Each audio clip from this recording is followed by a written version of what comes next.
Okay, so we're looking at page layout, page design today for our Monday session. So started off with the basics, date and title up at the top, thinking column.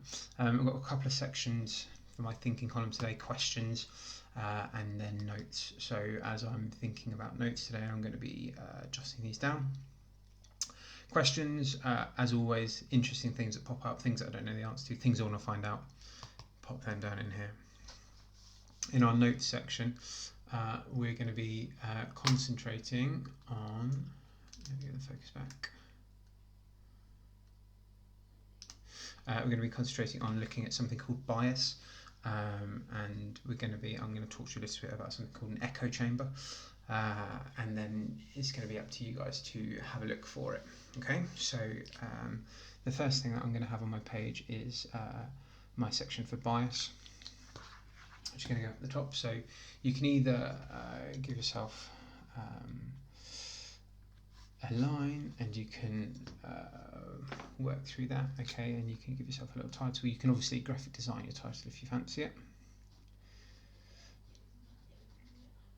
Bias, okay, and then we're going to look at what it is, okay, so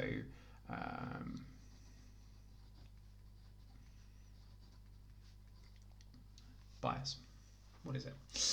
And then we're going to come up with our own definitions for this. I don't quite know why I said it like that, but there we go. And then another section that is really, really important is it's not just understanding what bias is, but also where we might come across it, where we might see it. So that's going to be another section here that I'm going to pop in. So where might I encounter bias? Okay. One of the other things that I'm going to be introducing and talking to you in this session, well, will have done if you're watching this after we've done our work, is about echo chambers. Okay, and an echo chamber is something that's really important to know about and also to understand where we might find it. When you come to give yourself the title for echo chambers, you can of course give yourself a line and just write that on there, and you can just introduce it there. Or you can do this. I'm just going to show you a little technique for doing an interesting one. I've just taken, this is literally the top of my water bottle, to give myself a nice circle. If you've got a pair of compasses, you can do it with that. Anything small and round, essentially, is something you want.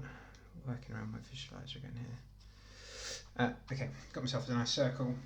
Pop that in my water bottle so I don't spill it. And then if I start from one side and just give myself like a very sort of gentle wavy line like this, okay, and then I'm going to put echo on the top and chamber underneath, okay, and the way you do it is you shape the letters around the curve. So I might have it like this.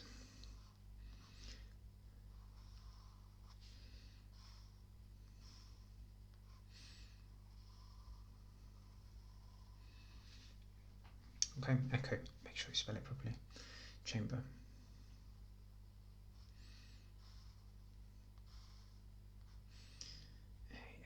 So remember to think about how you're spreading out your letters as well when you're doing this. A, M, B, E, follow the line of the curve down. R. Okay, echo chamber. You don't have to do that, but it's just a slightly different way to get these design elements on the page. So you can then of course go over that in pen, or you can just leave it as is. But it's just quite a nice way of making a slightly more engaging, a slightly more interesting title or title box. It's just a technique I quite like using.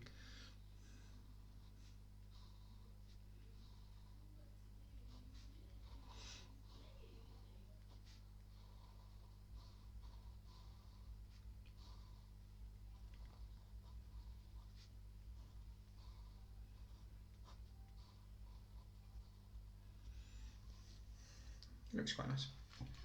It's just all about those design elements really.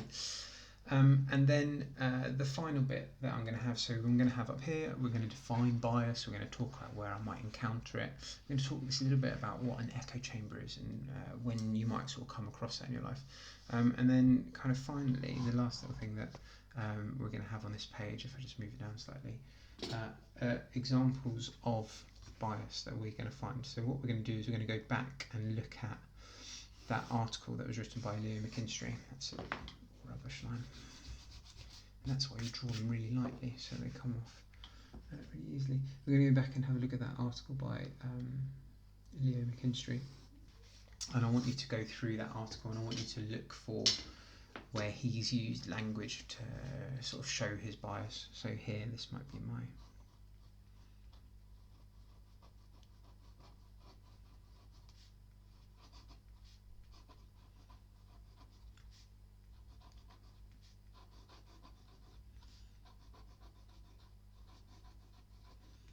Okay, and I'm going to ask you guys to find some examples of bias and tell me what you think that's showing with that.